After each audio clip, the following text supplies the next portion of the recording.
let's invite Brother Tan to share with us.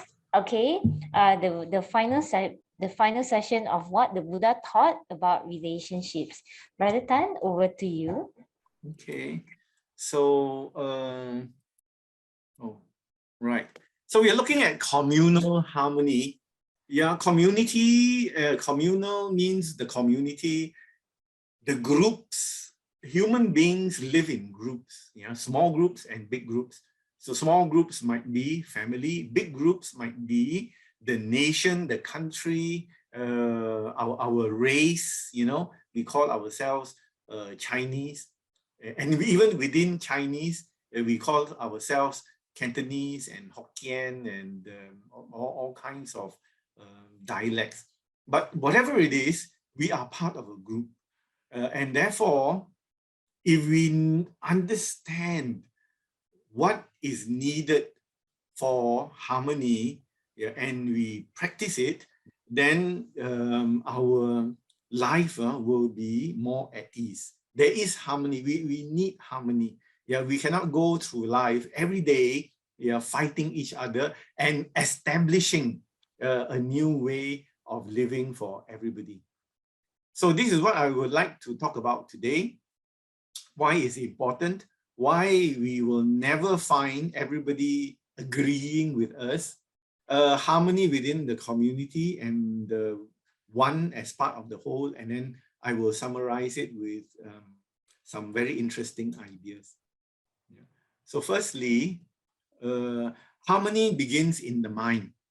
So therefore, I believe if we have right view or right understanding, yeah, we begin to start our understanding of harmony. Now, what does it mean to have right understanding? So I have looked at this sutta, the Mahachattarisaka Sutta, yeah, where the Buddha explained about right view and wrong view. Right understanding and wrong understanding also. So he is very specific when he talks about right understanding in this sutta. He says, there are many types of view. Of this, right view is the forerunner, yeah, and towards harmony. One discerns wrong view as wrong view and right view as right view.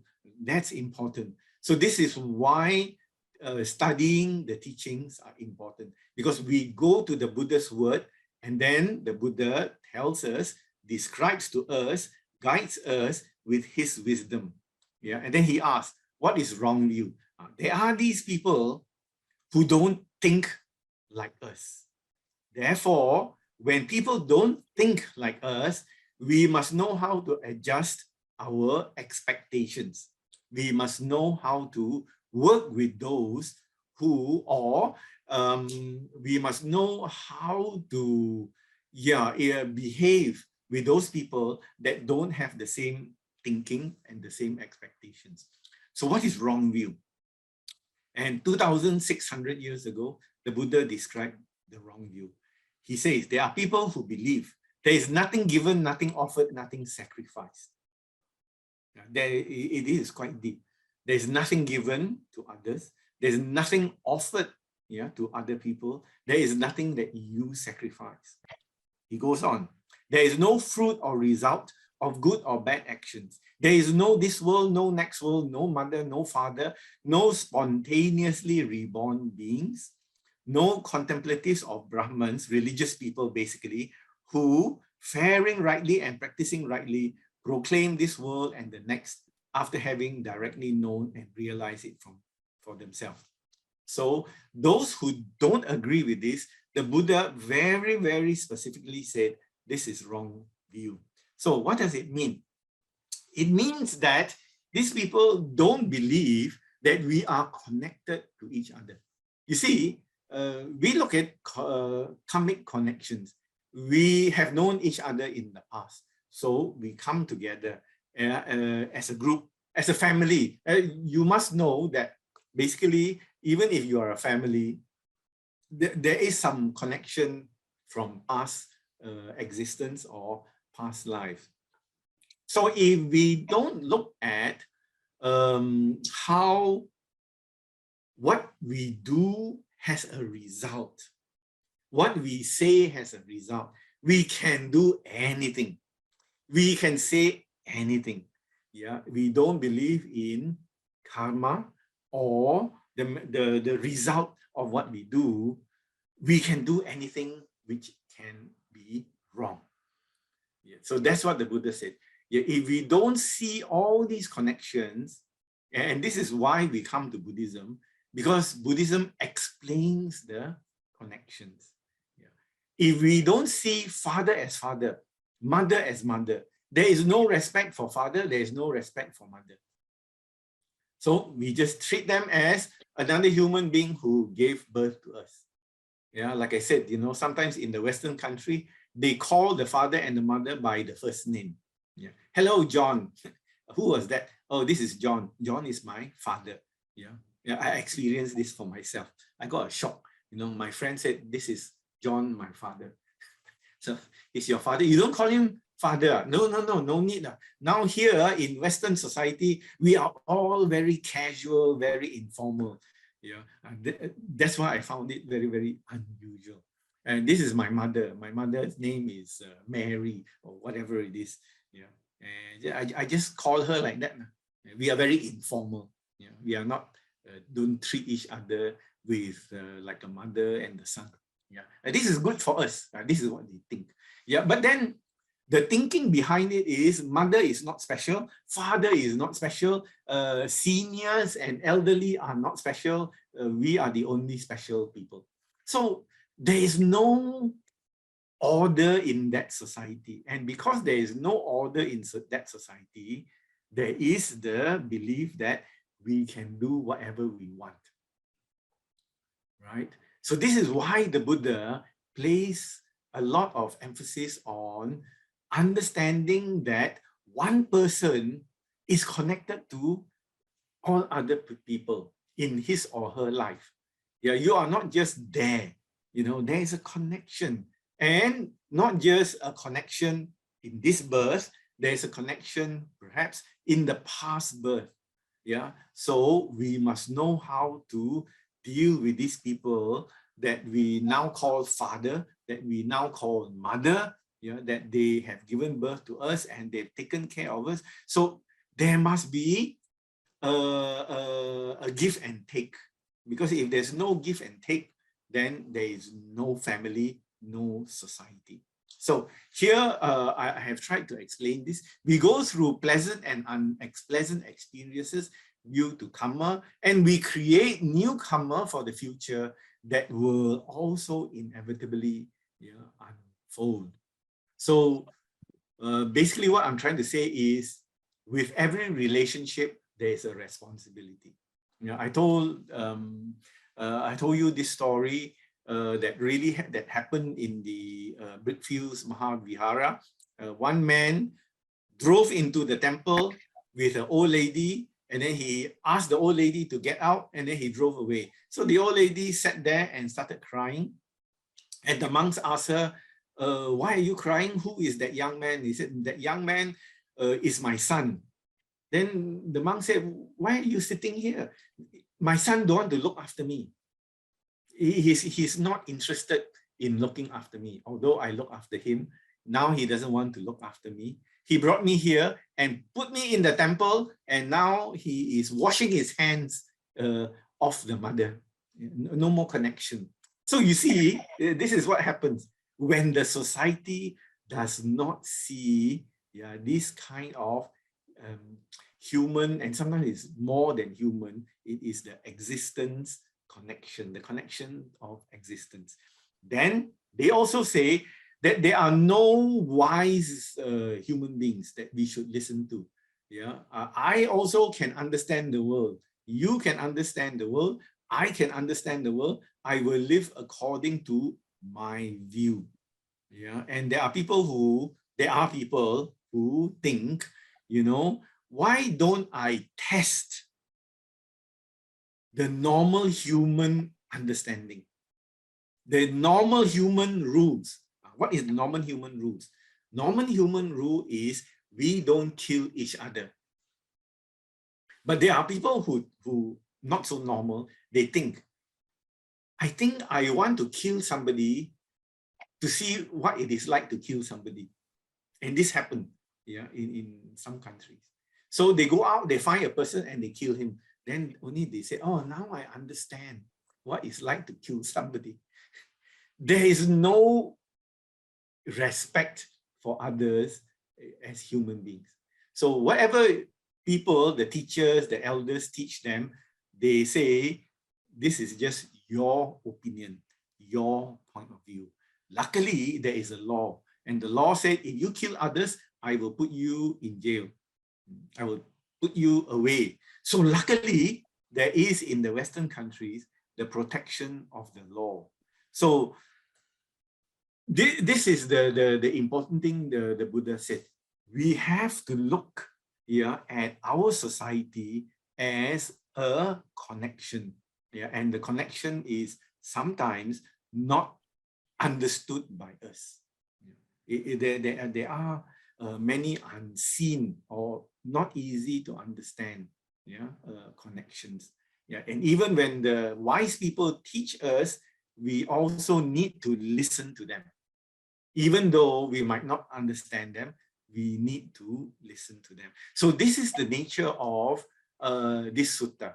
Yeah, this sutta actually has to be studied quite well. Yeah, and it needs some time to study it.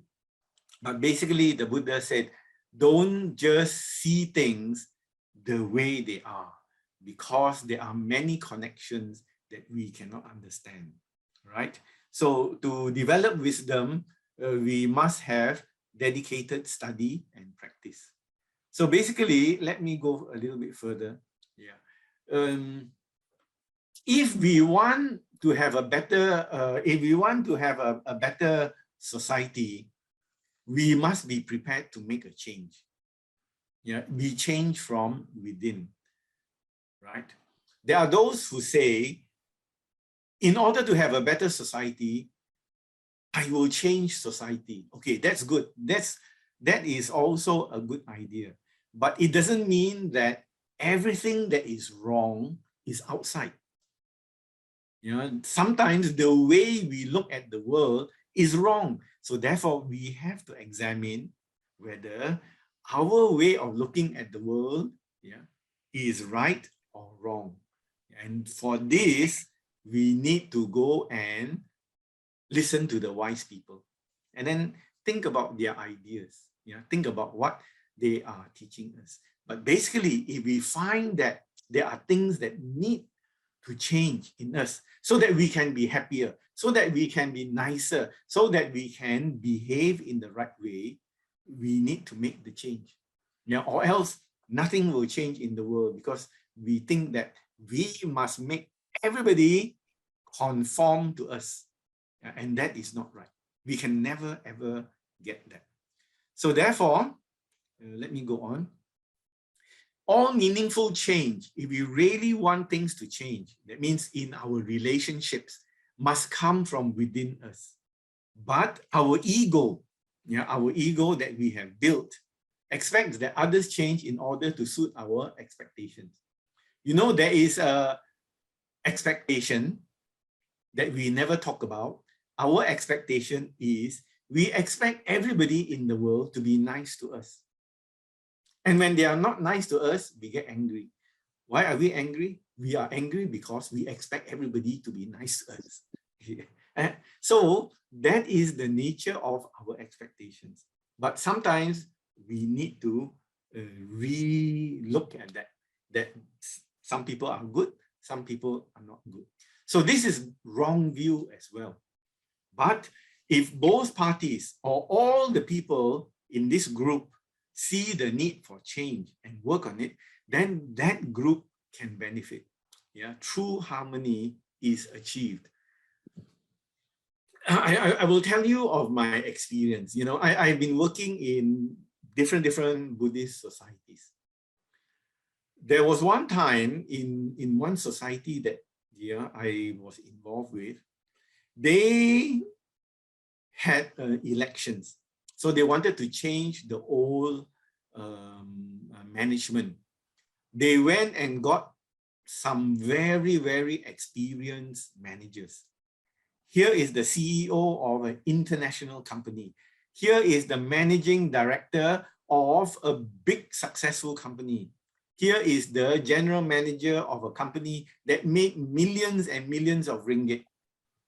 And they wanted to bring them in to the exco, to the management group. So they all said yes. Then they were voted in.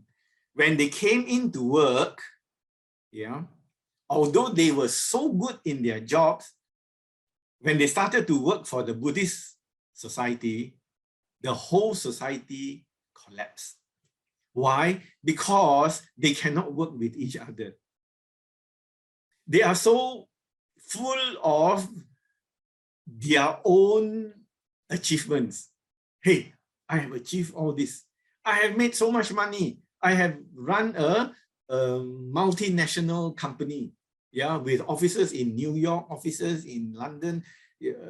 I come into your exco to help you. So therefore, you must listen to me.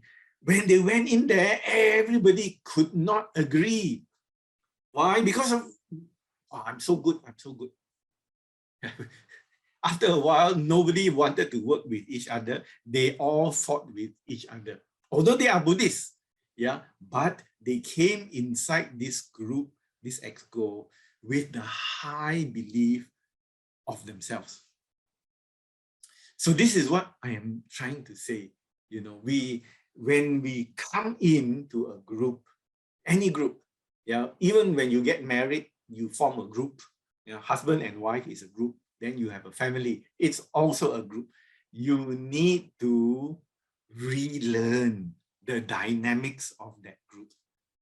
Because if you come in there thinking that you can do what you are used to doing, there will be some very difficult times. Difficult. So sometimes, if you want to have a group, you can bring in people who are dedicated but not experienced. Also good. It doesn't mean that experience is the fantastic thing. They might be interested. They might want to contribute. They have the heart. And then after that, you work together in your way to achieve your objectives. Then you can be successful. I think you can agree with me there. Let me share with you this sutta. It's so beautiful. When I read it, I almost cried. There was these three great disciples, Anuruddha, Nandiya, Kimbila. They decided to go and practice in the forest. And they found a place, and they were really, really very good in their study and their practice. So they went off. Then the Buddha said, thought about them and said, I will go and visit these three. So he went there and he visited them. He talked to them. Then the Buddha said to the senior one, who was Venerable Anuruddha. Actually, Venerable Anuruddha was also a relative of the Buddha. And he said to Venerable Anuruddha, I hope you are keeping well, Anuruddha and friends. I hope you are all right. I hope you are living in harmony, appreciating each other without quarreling, blending like milk and water. So harmonious like milk and water, and regarding each other with kindly eyes. So Anuruddha replied, indeed, sir, we live in harmony like this. And the Buddha asked a question, but how do you live in this way? And the Venerable Anuruddha, the great disciple of the Buddha, said, in this case, sir, I think when I'm with these friends, I'm fortunate, so very fortunate, to live together with spiritual companions such as these. I consistently treat these venerables with kindness by way of body, speech, and mind, both in public and in private. Kindness. And Venerable Anuruddha said, why don't I set aside my own ideas and just go along with this Venerable's ideas? When they do not agree, Venerable Anuruddha said, okay, that's fine. It also works. It doesn't mean that my idea works all the time. And that's what I do. And finally, he said to the Buddha, although we are different in body, sir, we are one in mind. Yeah, it seems to me. So this is an important thing for the scenario which I described to you earlier. You know, about all those people, yeah, who are think highly of themselves. Venerable Anuruddha was a great disciple with psychic power. He can see things at the other side of the universe with his eyes, his psychic eyes. Yeah. But he was so humble that he said, these two, yeah, whatever they say, I'm willing to go with it. I set aside my ideas and just go along with them. He looks upon them with kindly eyes. So if we are able to look upon each other with kindly eyes, then we tend to discuss, yeah, we don't tend to fight each other, yeah, so much. Yeah, and we are more willing to let go our pride, yeah, let go our ego. So I would like to tell you this story that appears in the Mahaparinibbana Sutta. This is a very, very long sutta, and it describes the final weeks and months of the Buddha's life. There was this king. His name was Ajatasattu. He wanted to defeat a very strong group of people called the Vajjayans. The Vajjayans were very, very prosperous and very, very successful. And their economy was very, very strong. And King Ajatasattu from a neighboring country, he wanted to take over the Vajjayan country. But he also was a supporter of the Buddha. His father, King Bimbisara, was a great supporter of the Buddha. And you know what happened? He killed his father and to become the king. Here I have put this picture. This picture is a very interesting picture because somebody advised the young prince, yeah, that he should become the king. Why don't he get rid of the old father and become the king?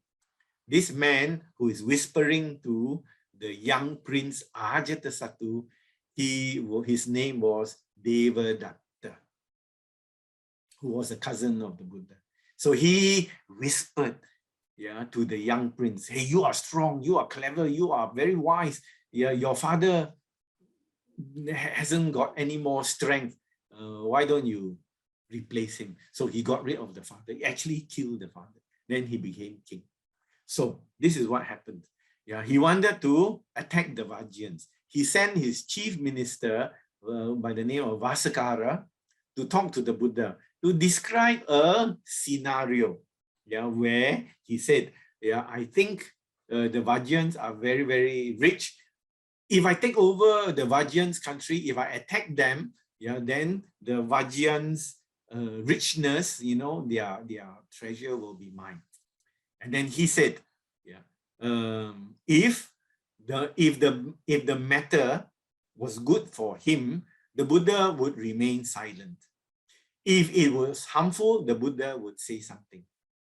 So the minister went to the Buddha, he paid respect to the Buddha, he described what the king wanted to do, and the Buddha did not reply to the minister, replied to his attendant, the Venerable Ananda. Yeah, and this is what he said to Venerable Ananda. So on that occasion, Venerable Ananda was standing beside the Blessed One, fanning him. And the Buddha asked, have you heard, Ananda, that the Vajjayans meet often and meet a great deal? I have heard, Lord, that the Vajjayans meet often and meet a great deal. And then the Buddha gave this wonderful line, as long as the Vajjayans meet often and meet a great deal. Their growth can be expected, not their decline. Then he went on. The Vajans, he said, meet in harmony and adjourn from the meetings in harmony and conduct their business in harmony. They don't attack each other. They don't say bad things about each other. They support each other. They are very strong. And so the Buddha said, anyone wants to attack them will fail. Okay, second principle. Third principle, the Vajans neither decree what has been undecreed, nor repeal what has been decreed, but conduct themselves, having undertaken the ancient Vajan law. What did the Buddha mean by this? The Buddha meant that the Vajans, they follow the tradition. And if the tradition worked for them, the laws of their ancestors worked for them, they didn't get rid of it. They don't just simply change the law. But if the law needed it, then they would introduce new laws. But mainly, they have good laws, and the laws have protected them. And so they kept the law. They don't simply change here and there, you know, no party hopping and all that kind of thing, you know. So very, very strong society. Next, the Buddha said, the Vajans, they honor, respect, venerate, and do homage to their elders. They pay respect to their elders. They listen to their elders, regard them as worth listening to. So when the elders give advice, this group of leaders will listen to the elders' advice. Yeah, and then they will think, they will discuss, and see whether they want to follow. So the Buddha said, these group of people, because they do that, you cannot simply defeat them. Next, the Vajans do not drag off women and girls of good families and take them captive. There is a respect in that society. It's ancient Indian behavior. Yeah. Even today also, not to say that they don't have laws, yeah, but they sometimes they don't treat women with the same respect. But here, the Buddha said, the Vajans respect women. They give women, yeah, a good position, such as their mothers, their sisters, their aunties. They listen to them. And they don't simply, when they like a woman, they will simply go and kidnap them and take them captive. The Buddha said they don't do this. And because they don't do this, they are full of self-respect. Next, Vajans honor, respect, venerate, and do homage to the shrines inside and outside the city, which means to say they are religious, they are spiritual, they know how to conduct themselves in the virtuous way. So the Buddha said, they behave like this, you cannot defeat them. And lastly, have you heard, the Buddha said, that righteous protection, watch and guarding for Arahants is well provided by the Vajans with the thought, if there are any Arahants who have yet to come to our domain, may they come, and may the Arahants who have come to our domain live in comfort. Meaning to say, they respect holy people. They respect spiritual, advanced people. They don't say spiritual people have no value. Don't want to listen to them.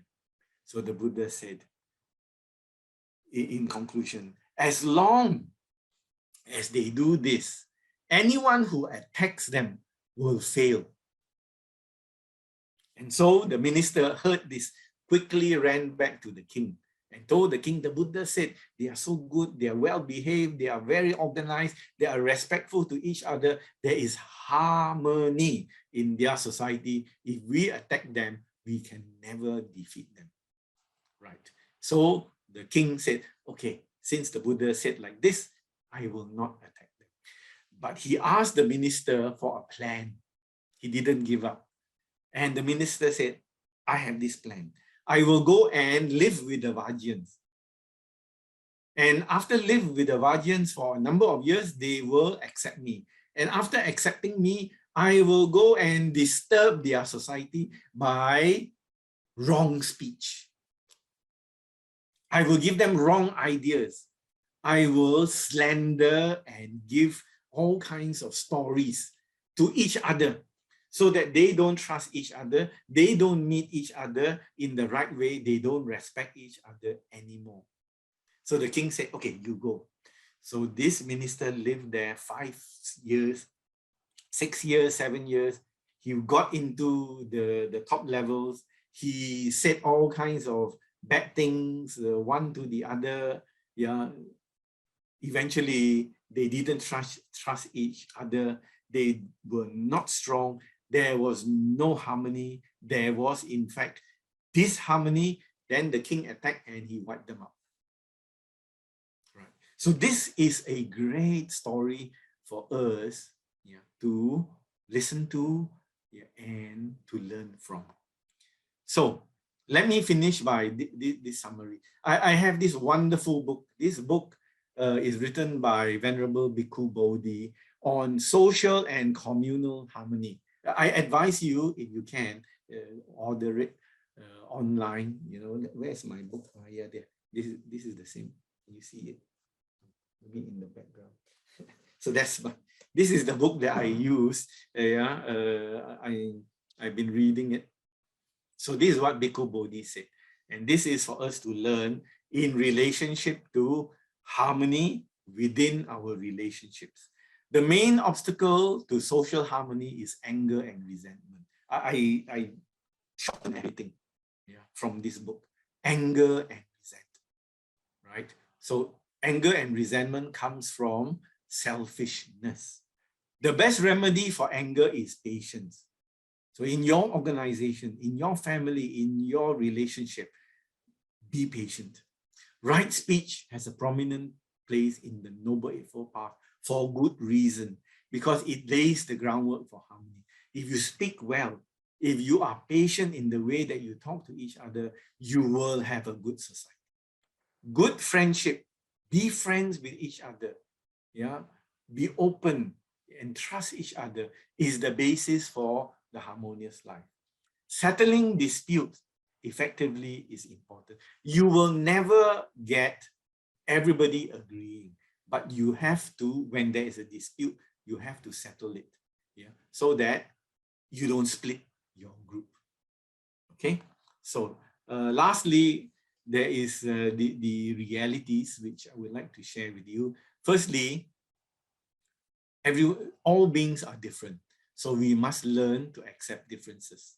So accepting differences by, yeah, seeing the other side, yeah, seeing their values and trying to understand them. And lastly, let's have the middle way. The middle way means we don't go to extreme. Yeah, the middle way means we respect, yeah, each other, and we must watch our ego. Yeah, because our ego is the collection, the compact system of thinking that makes us think we are who we are, and we have a personality to protect. That is wrong, is wrong view. So we have to watch our ego, yeah, not be so concerned that our ideas, our opinions are the only right opinion in this world. Okay, right. So with that, I'd like to thank you for listening. Yeah, with the aspiration, may our lives be nurtured by good relationships. Yeah, thank you very much, brothers and sisters. Thank you, Brother Siang Chye. Sadhu, sadhu, sadhu. Okay, now we will open the floor to the audience to ask Brother Siang Chye. If you have any questions, please raise your hand in the icon. Okay, in the click the raise hand button in the reaction icon, and you can ask your question.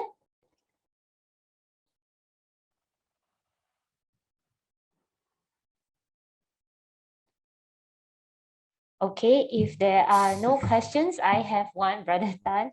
Okay, Brother Tan, it is okay. Okay, we are told that we need to respect our elders, and we have to be humble. But what if that elder is a colleague that that it's a bit difficult to work with, Brother Tan. How? Yes. Oh, Yeah. I mean, like, if that elder is a difficult colleague, then how? And we are told, okay, we have to look at the bigger picture, right? Okay, so we must put aside our differences to work together towards a common goal. But what if that elderly colleague isn't, looking at the bigger picture? Yes. How do we work with such a person, Brother Tan? What do you think? It's not easy, because Oh, even if you go from company to company and organization to organization, you might, and it's probable because you are younger and you join this place that is more established, you will have somebody who thinks, that he or she should be in a position to tell you what to do, right? Number one, that is not wrong, because this person has been there longer. So you have to see what this person has to teach you. Number two, I would recommend you don't go loggerheads with this person. Try to understand the person by talking to him or her, about the actual situation. I have all when I was working, I never liked to, and there were times when I did it and it was very regrettable. I have never tried to go head to head, with any of my colleagues, and it was not, and even sometimes in those days when I was younger, I might have argued, but in the end I felt that it wasn't right. There are things that you can learn from people, and their points of view. So if you try to accommodate them by not thinking that you have the right picture, you have the right idea, and trying to accommodate other people's ideas, it might be a way of making a friend and going forward. Then sometimes you might not win this person over. You might not make him your friend, but you need to have enough belief in what you can do so that people recognize your ability without taking on a fight, without fighting people. You do your work well, and if you do your work well in such a way that you achieve results, people will recognize you. And then after that, you can talk to this person and say, hey, you have got good ideas, I have got good ideas. Why don't we put our ideas together and we see how it works? There will be those who don't like you because you are you, and they just cannot stand you. So you have to know how to establish yourself. And I believe that if a person does the work well, a person produces results for the company, if that company really is wise enough to see who is good and who is not good, they will understand who you are. But you cannot start off in an unfriendly, antagonistic position, which means to say, I will, like I said before, I will go in there and I will do what I think is right. There must be some accommodation, give and take.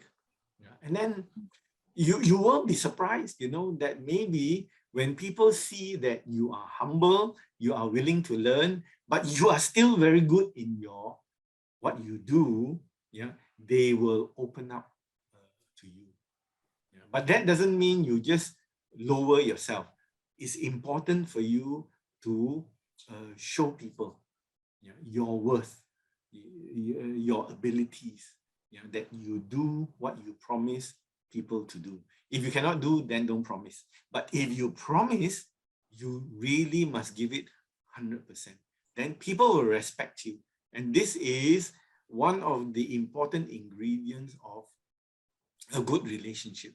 The important ingredient is respect. And respect comes from you being able to do what you say you can do. Right? And eventually, there might be a meeting point between you and that person. I don't know. Yeah, because personalities are difficult things. As I said, the ego creates difficulties. Right? But if you show that you are willing to listen, you are willing to learn, you are humble, sometimes people will change. They will open up to you. Yeah. That is a very simple explanation. Yeah, it might not work, but I believe in the value of the person who is working. You have to show them that you are good first. Yeah. Then things will change. Okay. All right. Thank you, Brother Siang. How, any brothers and sisters, do you have other questions for Brother Tan? Okay, no. Now let us invite Ayah to say a few words on this topic. Ayah? Ayah, your mic, you need to turn on your mic. Yeah, thank you, Leo.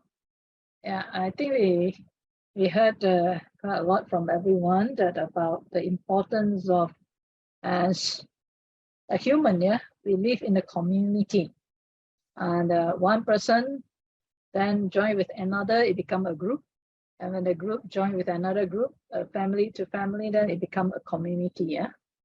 And I think in the past, the saying goes that, if the family is in order, then society will be in order. But if a family is disorder, you can never expect the society will be in order. So it starts with a family unit. And a family unit, just now we heard about the importance of recognizing right view as the importance of understanding there is mother, there's father. Yeah, without that, people don't live with respect. When people don't respect each other, then chaos. Yeah, there's no order. Yeah, just like imagine at the junction of a traffic light. Yeah, traffic light is actually making things in order. Yeah, so that everybody will have that smoothness of going to the goal that they want to. Yeah, or the place that they want to go to. But if suppose that people don't respect the traffic light, then you can see bottleneck. Yeah, and everybody will be affected. Yeah? So the same way, when we see that why respect is so important, and indeed it's a blessing. Yeah? In the Mangala Sutta, I say reverence, reverence, humility, yeah, and also contentment, yeah, and gratitude. These are very important qualities in order for an individual, family, and a society, yeah, to work with blessings. We seek for blessings, but what is blessings? This quality are all blessings. Yeah. So even when we practice these 4 qualities, we say that if a person want to progress, or if a family want to progress, or society want to make progress, then it comes, that respect comes in, and the people come with harmony, discuss in harmony, and disperse in harmony. Yeah, so sometimes you can see that meeting, people come in harmony, but when they disperse, they get angry with each other, and then no conclusion. So everybody is left with like what to do next. Yeah, and of course this is very disruptive. Things won't get into the proper way, and a lot of time are spending in quarreling, disputing, and trying to point at I'm right, you are wrong, and you're, I'm better, you're not, I'm clever, you're foolish, and again and again we see that it happens. Yeah. So the key thing is that that simple practice of reverence, respect, and when we talk about this, their order of things, they cannot be, like we say, everything is loose. Actually, this is wrong view. Everything actually comes with the order one. Just like how the earth turns, yeah, and you got a morning, you got a daytime and nighttime, and the cycle goes again and again in the same order. Yeah, unless there's a really big bang, yeah, then everything goes disorder. Yeah, and then life won't thrive. Yeah, so all these steps that the Buddha laid down, yeah, looks very simple, but actually very important. And when we are in that situation, suppose in a meeting, so the key thing of the practice is like always we look at harmony come first. It's not who's right and who's wrong first, yeah. We always think of harmony come first. When we can think that way, then things will mellow down. I mean, the quarrel will mellow down and everything will start to calm down, yeah. But if we don't have that idea, harmony come first, then of course, you know, no matter you talk about beauty, you talk about prosperity, you talk about intelligence, all will went down the drain, yeah, when there's no harmony. So the most disruptive thing is when there's no harmony, then a lot of time wasted, yeah, in trying to get things back to harmony, yeah. So, but if we can practice that reverence, humility, gratitude, contentment, then harmony will come. So, but most of us say, what if, you know, when I've experienced it, that kind of people trying to belittle, trying to betray, trying to do all sorts of things, yeah. And again, it will come to other qualities that will be having to be developed, that is patience. Yeah? So patience also for many degrees. Yeah? They say be patient, then some more what? Perseverance, then endurance, forbearance. Then of course, Nirvana is in front of you. If you have that quality, yeah. So that test. And of course, the Buddha gave us a very, how we say it, it's very, very high kind of endurance. Even the Buddha said in the simile of the saw, even they saw your hand, you know, you should not even think of a thought, yeah, to be angry or to even curse that person. And so we say, oh, only the Buddha can do it, right? But what the Buddha advises is that we should, yeah, learn to keep up even to that level, because why? If not, samsara is in front of us, right? The moment we have that kind of thought of negativity, anger, and those things, it eats into our karma. Yeah, the first thing to be affected is ourselves. So no matter what, means we got to develop that patience, understanding. Then with patience and understanding, then there will be tolerance. Yeah, or else, you know, no end. No end. Buddha also mentioned, hatred by hatred will not appease. The quarrel is hatred by love, friendliness. So in Malay word, I always tell people, mengalah tak bermaksud kalah. You understand? You mengalah tak bermaksud you kalah, but you mengalah means you actually are wise. Yeah, we allow space for those people who are, you know, having that kind of negativity or difficulty to settle down. Yeah, while things are not in that order to be spoken to, then sometimes noble silence is better, so that it gives some space for everybody. So when everybody have more settled mind, then only we talk. So it's a skill to be developed.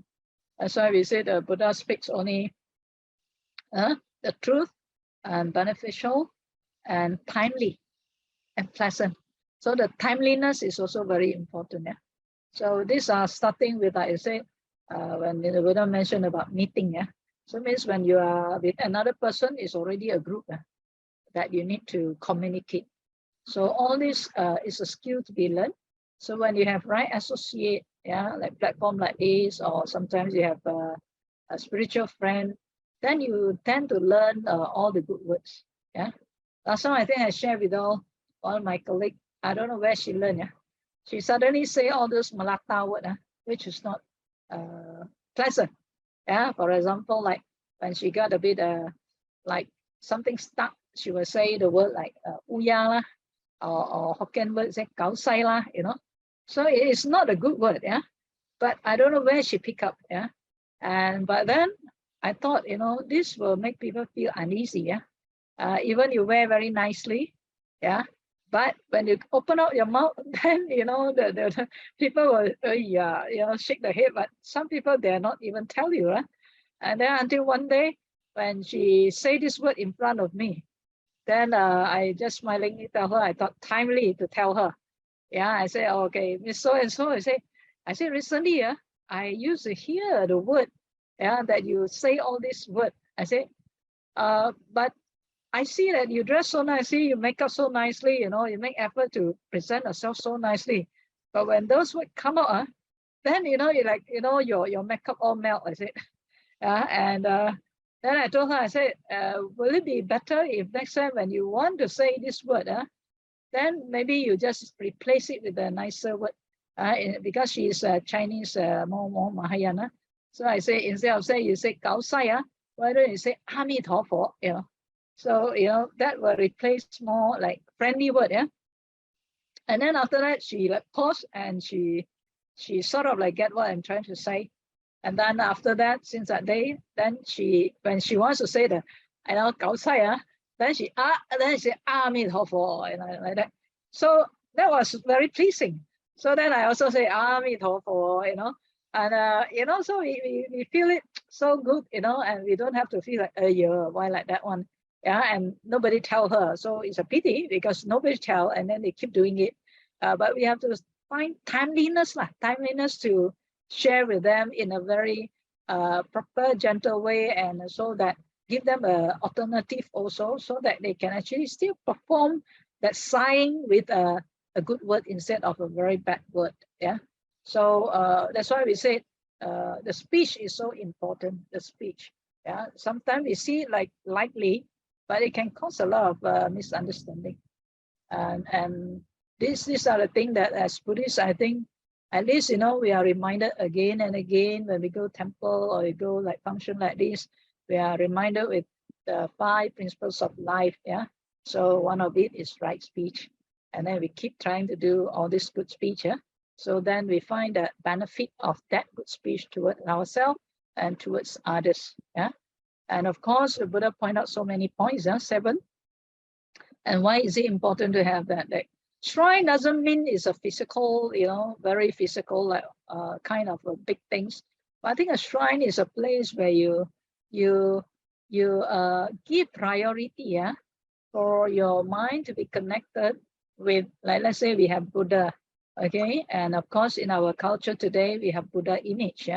In the past, of course, they don't have image, but nowadays we have Buddha image. So when we see the Buddha image, so it's important to have a serene Buddha image. And so when we look at the Buddha image, it brings about peace and reminding us, the proper way of how we can lead a good life, a life that is harmonious with everyone, not only with beings, but with our environment and with our internal well-being. So then we are staying connected with the development and the goal, like what the Buddha have done for himself, and discover this path and show us this path. And so we stay connected with Buddha, with the Triple Gem, and also with the way of how we practice the principle towards freedom, towards the real ultimate happiness, harmony within and harmony without. So I think we are fortunate in one way because we learn the Buddha's teaching, and this teaching helps us to maneuver our life in a proper direction so that we don't fall into suffering and fall into woeful state. So discussion like this, I think, is very useful. Even while I'm listening to Brother Siang, it also gives us a lot of perspective because lay life, a lot of people are into this environment. And also Brother Siang also brought up sometimes in Buddhist society, it can happen too, because people are not perfect. But one main goal is that coming into the Buddhist society is that mission and vision have to be always be reminded, and then we can stay united into that vision and mission. Then the kind of self-interest will be reduced. And so we always say, working committee is not the one that you are very skilled in organizational skill, but working committee should be one of the practitioner of the Dhamma. When they are practitioner, then their organization is very useful. When they are not, then they may fight and fight and fight. Then what benefit are they going to bring to the society? Yeah? So this is not a very good, let's say, example or inspiration for others, because people look at the society to lead, to lead us to good things, to harmonious way of doing things, and to effectiveness, and also, of course, basically fruitfulness in everything that we do, whether in our daily life or in our spiritual life. I think that is possible. So if we are always seeking for blessing, then we know that there are 38. But if we can keep the first one, not to associate with the fool, but associate with wise. And then the other 4 that just now I told you, reverence, humility, contentment, and gratitude. So these are very important qualities that all of us can cultivate. So I thank you all for your attention, and also for your attendance in this simple gathering of discussion of the Dhamma. Thank you. Thank you, Ayah. Okay.